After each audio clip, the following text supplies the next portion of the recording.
Good afternoon, everybody. On this Tuesday, September 23rd, 2025, I've got all of your stories for your rush hour ride home. Recording on location here in the Caribbean Sea. We got a lot to get into. We got several Justin Baldoni stories as a man was arrested at Travis Kelce's property, allegedly trying to serve Taylor Swift. The story's stranger the more you dive into it. We'll have that and how Justin Baldoni continues to receive bad press.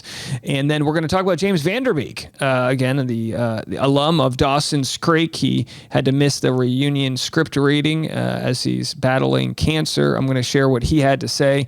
And then we've also got updates on Jimmy Kimmel. If you'll be able to see him tonight, he is back on air, but not every station is covering it.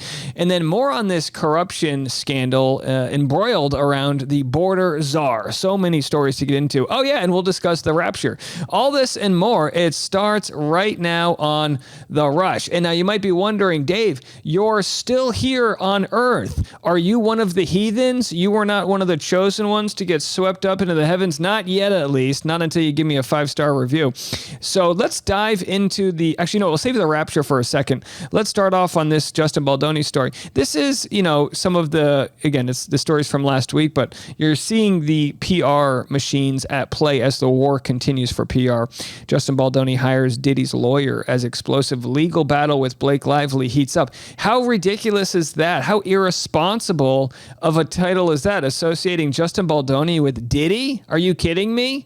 Baldoni wasn't at any freak-offs. Baldoni's happily married. A freak-off to Baldoni is when they eat carbs and watch Dancing with the Stars. Are you serious? So to conflate Baldoni or put him into the same sentence as Diddy just because they share a lawyer, that's reckless. It's irresponsible. We'll get into the Taylor Swift story in a little bit. But first, let's dive into the rapture. It was supposed to be today. Hold on. Flag on the play. It's delayed. Have a listen. There's a little bit of confusion about dates, but I can confirm now that people are saying that the rapture is going to happen on Wednesday, September 25th, 2025. But what about all the people that sold their car yesterday? Now they have nowhere to go as they wait for the rapture. They got to take an Uber to the rapture. And I wanted to address a couple of questions from my last video where I talked about the methods that I've collected of how to make sure that you are raptured up in that first round. Like I said, the best way to get raptured is hit the like button, leave us a 5-star review. So again, if you are expecting to elevate to the skies, it won't be today, it's tomorrow. Eat as many desserts as you want. You don't have to be keto to go to heaven, as far as I know. Although you will float up faster if you are. That's what they tell me. Okay, let's move it on. James Van Der Beek, this is a sad story. Makes cameo at Dawson's Creek event. Surprise appearance at Dawson's Creek reunion Monday night in New York City after he bowed out of the event due to the ongoing health issues, including cancer. So he couldn't make it. He's not feeling up to it. And to be quite honest, the video is pretty shocking. I mean, he looks extremely underweight, and it's no surprise, some of the side effects to battling cancer if you're going through chemo or just, it can wreak havoc on your body. Of course. Here's what he had to say. I find somebody who had never understudied this theater before. Somebody who my kids would consider an upgrade, who they'd be much more excited to see lead the role than me. Somebody who basically you would never believe we got to do it. So tonight, reading the role of Dawson, a young up-and-comer, say hello to Lin-Manuel Miranda. So they got Lin-Manuel Miranda to do the script reading on behalf of James Van Der Beek as he was unable to make it, of course, because of his illness. So we wish him well. We wish him well. Cancer is a hell of a disease, and of course he's fighting for his life. Updates will come when we have them. So let's talk about this new TikTok deal before we get into the Taylor Swift story. Pretty big deal. Trump's new TikTok deal what this would mean for your For You page. Will it be government run? I mean, these are serious questions being asked. The government just bought a percentage of Oracle. Oracle will be one of the companies, I guess, that buys TikTok, and who's going to have access to the algorithm? What the hell does it mean? I mean, the whole app is built on this infamous algorithm. Have a listen. Are finally getting some details about what this TikTok deal is going to look like that's going to mean TikTok can keep operating in the US. So the big question is, what will it mean for you if you're a user of TikTok? Basically, a version of the algorithm will come here to the US. Oracle, the company that Larry Ellison started, who already manages all the data for US TikTok users, is going to get to look under the hood at that algorithm, see that exclusive proprietary technology, understand how it works. Here's the big interesting thing. They're going to train that algorithm again using US user data. Now that leads to some big questions for users because it won't be trained the same way, with the same amount of information, with the same number of users. Therefore, what will it look like on your For You page? What will you be recommended? Will you feel differences as a user? My guess is yes. I mean, how could you not think that this is going to drastically change the consumer's experience? A lot of people might not like it. We'll have to see. I mean, now is a time more than ever that we need to double down on our critical thinking skills, understand when astroturfing might be happened, which is the deliberate misuse of grassroots movements to make one side look more powerful than the other. You might say, well, what are you talking about? Well, if the U.S. government or Oracle, the U.S. now owns part of Oracle, if they want to take a look under the metaphorical hood of the TikTok algorithm, what are they going to find? Are they going to tweak any levers? If they are, please feature our show more. Here's what Caroline Levitt has to say about the new TikTok algo. Under the terms of this deal, TikTok will be owned by a majority of American investors and controlled by a board of directors with extensive national security and cybersecurity credentials. In partnership with the U.S. government, Oracle will serve as TikTok's trusted security provider, and they will independently monitor the safety and data security of all U.S. user data on TikTok's platform. The more they say that there'll be trust and independence, the more I don't buy it. I don't know. I don't buy it. Well, here we have an update. Jimmy Kimmel comes back tonight, but wait. Will he be in your market? Nexstar-owned ABC affiliates won't show Kimmel's return Tuesday, joining Sinclair in preempting programming. Nexstar Media Group, one of the largest owners of broadcast TV stations, said it would not air the return of Jimmy Kimmel Live on Tuesday. So it's essentially canceled if you are part of Nexstar or Sinclair. Now, on the morning episode, we covered the fact that that Sinclair was sort of working on behalf of Trump to release that bizarre statement 7 years ago. They went viral. If you didn't catch it on the morning episode, they all released, literally 40 to 200, I don't even know how many news programs all released the same bizarre statement complaining about fake news. And as it turns out, we did some digging. The reporters were forced to read that statement and were not allowed to quit. Otherwise, it would have violated their contract. And the reason we know all of this is because they, of course, went to the press anonymously and shared the details of that terrible, ridiculous contract. Well, now Nexstar is, of course, a corporation, psychopathic in nature, doesn't feel pain or remorse, just out for its bottom dollar, is bending the knee, also saying they'll be not sharing Jimmy Kimmel's show, which I think this is ridiculous. Now, look, some of my content creator friends will say, see, this isn't the government getting involved. This is them doing it the right way because they have a backbone and they stand for beliefs. That's all bullshit, folks.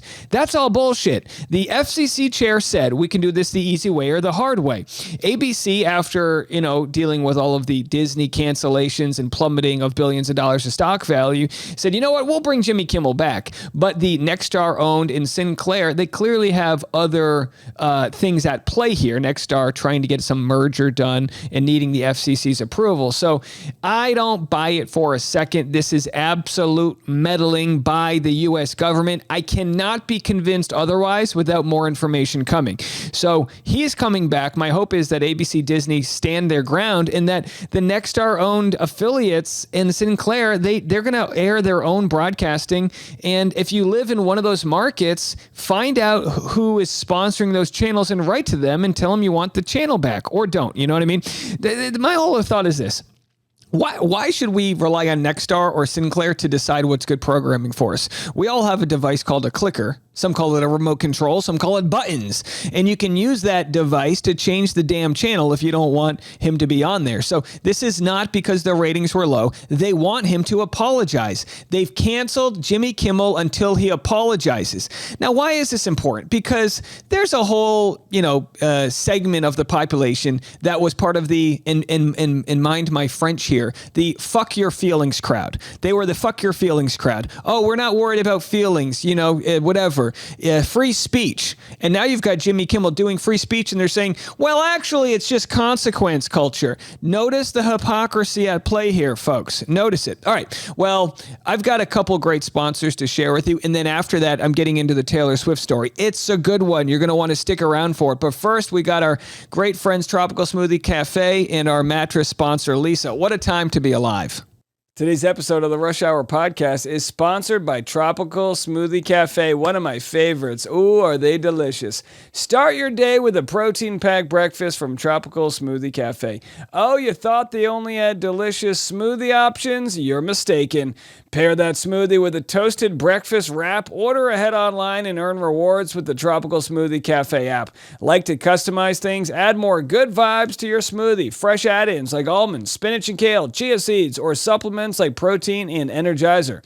My favorite smoothie is the Peanut Paradise, chock full of 22 grams of protein. My wife loves the mixed berry Greek yogurt bowl topped with fresh strawberries and blueberries, which comes with a whopping 26 grams of protein. Make every day a getaway with our bold flavors and better for you pairings only at Tropical Smoothie Cafe.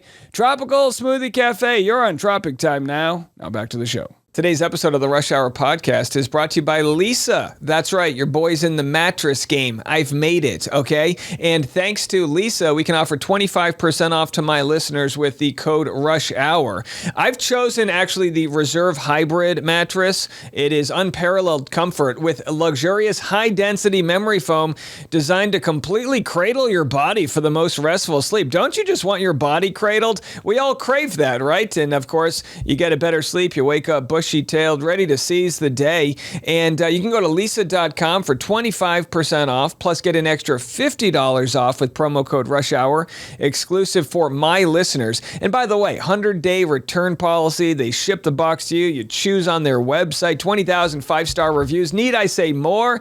LEESA.com, promo code RUSHHOUR for 25% off, plus an extra $50 off. Be sure to enter our show name after checkout so they know we sent you. Lisa.com, promo code Rush Hour. And I thank you guys all so much for supporting our sponsors. It helps me be able to do this channel as I travel the globe, and continue to release content on a very strict and ambitious schedule. Sinclair ain't canceling me, baby. Taylor Swift in the news. Man tries to serve her, gets arrested at Travis's home. Deposition papers from Baldoni. Boy, that's quite the title, right? Let's read this. Big commotion at Travis Kelce's home. A process server got arrested while trying to serve Taylor Swift deposition papers from Justin Baldoni's legal team. The wild incident went down earlier this month when a man named Justin Lee Fisher got busted at the NFL star's estate in Kansas. Star was first to report the news. According to the documents, Fisher was charged with jumping the fence onto a private residence in a private neighborhood. He was arrested around 2 a.m. on September 15th. Sounds like he tried to go above and beyond allegedly to serve the pop star. Yeah, that's a little sketchy. My guess is he didn't jump the fence into Travis's specific property. My guess is he jumped the fence into the gated community. The fence is there for a reason. Now, normally I say brick walls aren't meant to keep you out. They're meant to show you how bad you want something, but not when it comes to trespassing. Taylor got dragged. It's more of a metaphor, folks. Taylor got dragged into the Blake Lively Baldoni legal battle earlier this year where Baldoni dropped his $400 million countersuit and named her in his documents. Baldoni claimed, so then they get into the back and forth of all of this. But let's go to our legal friend here, not actually Golden, and she shares why you can't do this as a process server. Because what the guy was arrested for doing was climbing over the security wall of Travis Kelce's house at 2 o'clock in the morning. Now, we don't know if it was a security wall at his house or his gated community. I know, specific, still, don't do it. So what? And by the way, we also don't know that he was climbing over the fence at 2 a.m. It could be that he climbed over the fence at 3 p.m. and then he waited around in a bush or something till she arrived. Again, still, don't do that, but we don't know. Serving process or not, that's not good. Yeah. And then they go into he's a private eye and blah, blah, blah. Okay. But even if he was going to I don't know what he thought he was going to do. Throw the papers down on the front porch and run? I'm not even sure that would be proper service because that's not her residence. It's just like Dog the Bounty Hunter, but just paperwork. It's like just this aggressive action star just to go, you've been served. So I don't really know. But the thing that has me a little bit more baffled is that if he was doing this on behalf of Wayfarer, that means that her lawyer, who we all know and know his name and all, the Venable guy, refused to accept service from her. That means that he would have said, I'm not going to accept service. You're going to have to go get her. And by the way, that could be true, is they know that the deposition, they know that they need to get her deposition before the end of discovery. So maybe they're trying to drain out the clock. Taylor Swift, might be one of the hardest people to serve. I mean, who's got better protection than Taylor Swift? She's got bulletproof walls around her, and I don't blame her in today's climate. You know.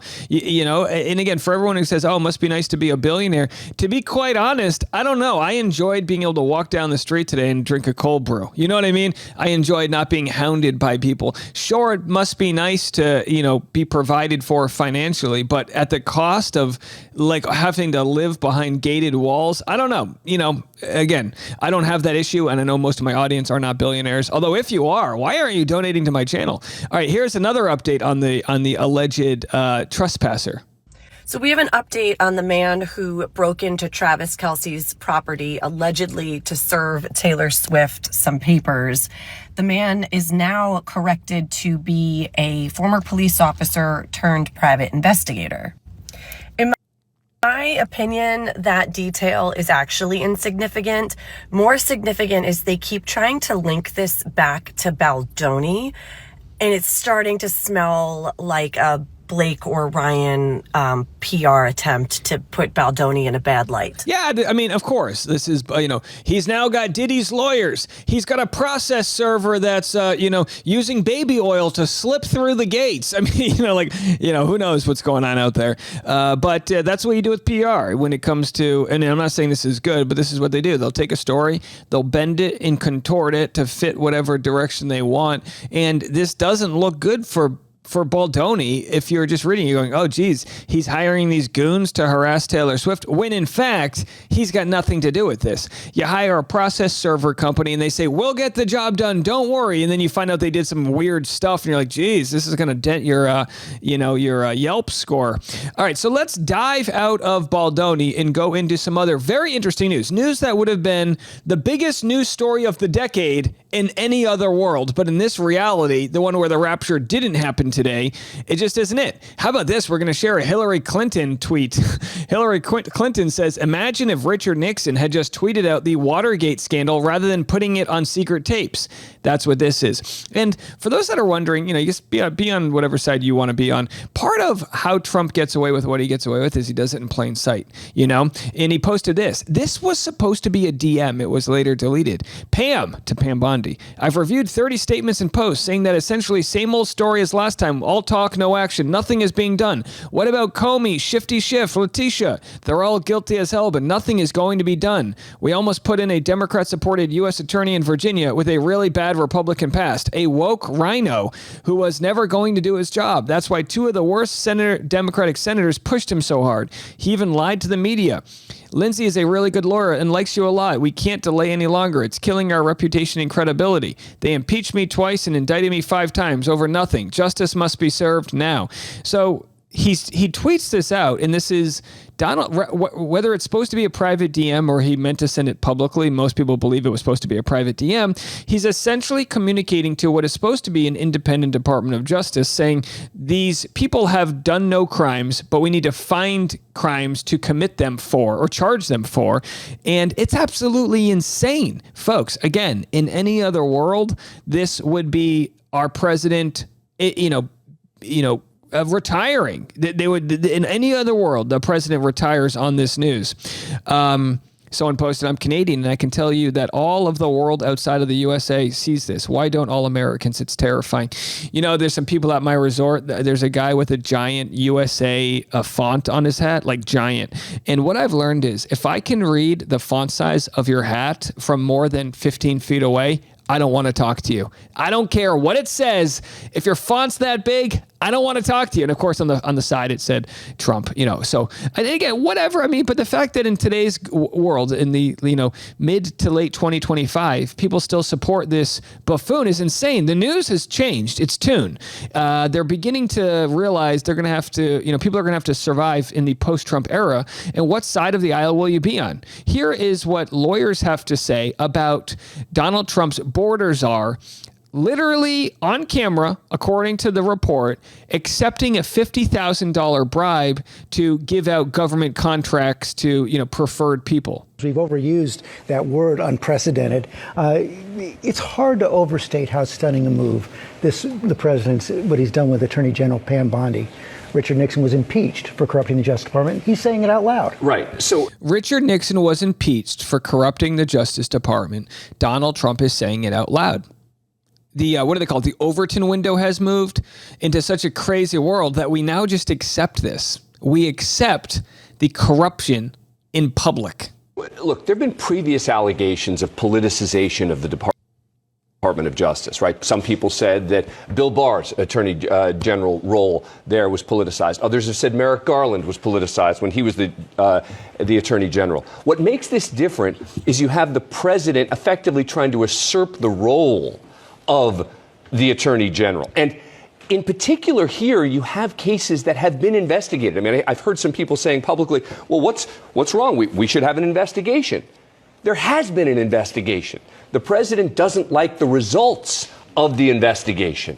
And as a result, he is now moving in to put in a new U.S. attorney in Virginia. That's the part about that makes this unprecedented. So when people say, we've heard allegations of politicization before, you need to focus on why this is different, because it is the president stepping in this role, not an allegation about what the attorney general is doing. Yeah, I mean, I don't know how else to slice it. This is it. Now we have the president's talking piece here. She wears the cross on her chest boldly, and she bold-faced lies to the American public. I mean, let me tell you something. If the rapture does happen, according to the Ten Commandments, she shouldn't be going to heaven, right? Thou shalt not lie on behalf of thy dictator.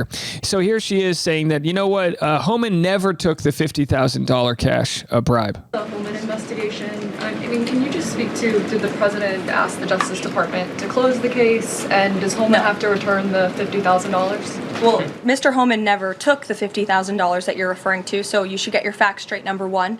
Number two, this was another example of the weaponization of the Biden Department of Justice against one of President Trump's strongest and most vocal supporters in the midst of a presidential campaign. You had FBI agents going undercover to try and entrap one of the president's top allies and supporters, someone who they knew very well would be taking a government position months later. So did he accept the 50 grand? They are denying that he did. Let's hear from what he has to say. I want to give you a chance to address this article that came out over the weekend. And it was on our always reliable MSNBC. And they said that you took $50,000 in cash in a bag from an undercover FBI agent to help them win government contracts. Now, there's no way the FBI would do this without having the video evidence. So I wonder if they have the video and they're waiting for everybody to go on the record denying it before they share the video. Wouldn't that be nice? Trump's second term, the DOJ said they concluded there was no criminal wrongdoing, but nevertheless, that story is out there, and I imagine you want to respond to that. Oh, absolutely. Look, I did nothing criminal. I did nothing illegal.